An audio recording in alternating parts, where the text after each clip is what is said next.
You know, this is a story that will make you think. Nearly 300 gas leaks in 3 local counties last year. NIPSCO says most of them caused by contractors who didn't do their jobs and people like me and you who thought they knew what they were doing. Our fact finder team's been investigating this danger for weeks. WSBT's Kelli Stopczynski's uncovered a lot about keeping your family safe. And that's just it, Jennifer. NIPSCO says it happens all the time. We're talking workers on major construction jobs hitting gas lines, a small job down the street from your house. This is about your safety, and you're about to see why. I had gotten a call from a friend. A cold February afternoon. They just said gas explosion and fire. And in an instant, You realize it's gone, and it's unbelievable. Kathy Piernick and her husband Charles Shedlack's home of 18 years, gone, along with their 2 pet bunnies. It was just literally a burnt-out basement full of rubble and ash. Charlie, grab my arm. 86-year-old Charlie Enninger lived next door. His family says he was home when it happened. And the house just blew up, and I knew something hit the house, or I didn't know what had happened. He also lost everything. That was 4 years ago.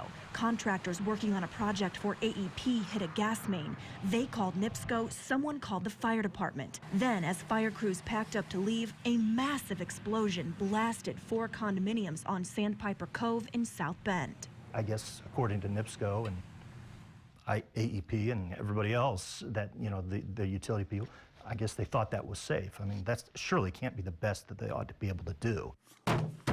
In November 2010, Piernick and Shedlack sued NIPSCO, AEP, Asplund, and One Vision Utilities, the company that marked the gas lines for that project.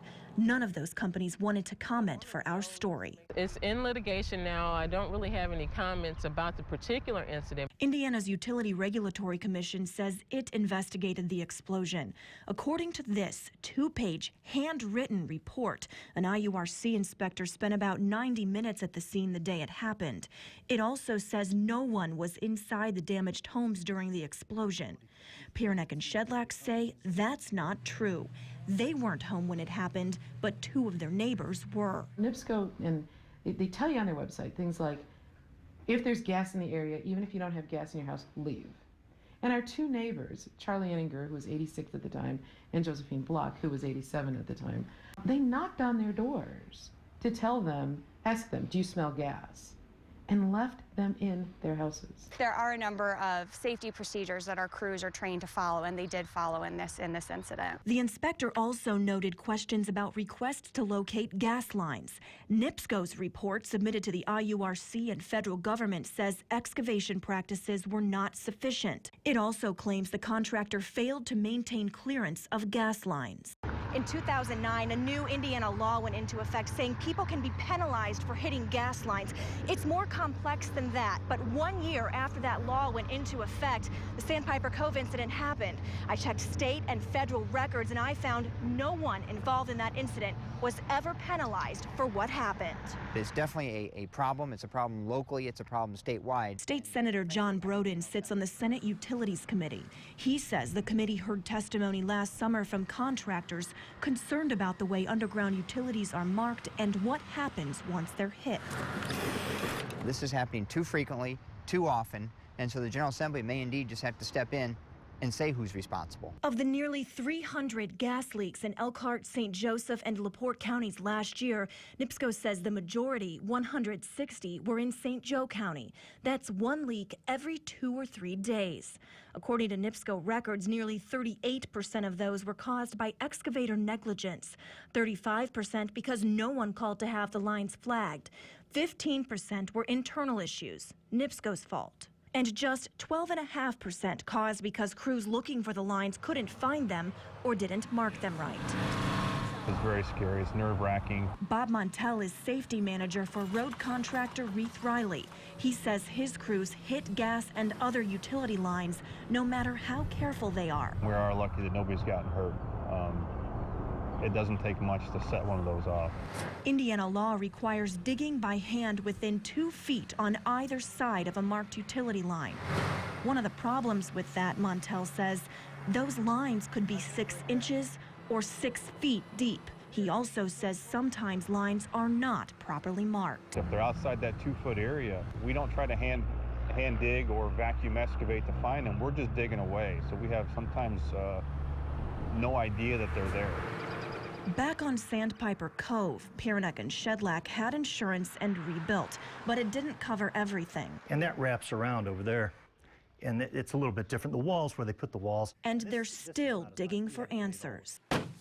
The couple, who are both attorneys, say they're in this court battle until the end, but they say it's not about the money. This community has a right to be safe from contractors who have a monopoly on providing gas and electricity into our homes. The government grants them the right to do this. We don't have a choice.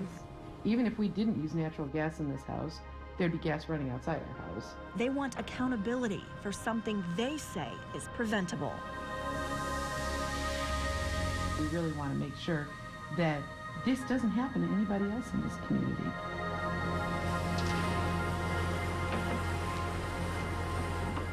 Now, you probably want to hear from the companies that mark the lines. I did too, but every number I called for One Vision Utilities disconnected. They apparently don't even have an office in St. Joseph County anymore.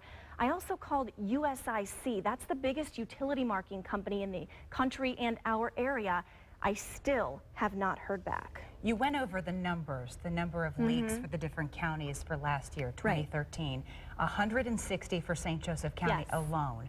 NIPSCO says that number's been decreasing, though. That's right. It says it investigates all leaks to see kind of who's responsible, who's involved, and what it could have done differently. It's also working with contractors, locators, and its own employees to provide more training and internally to keep its maps accurate. And so many of those leaks preventable.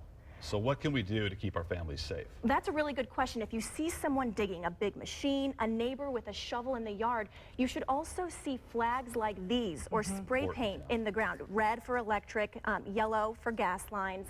And if you don't see them, ask. Have you called 811 or you call that specific utility company yourself to report it?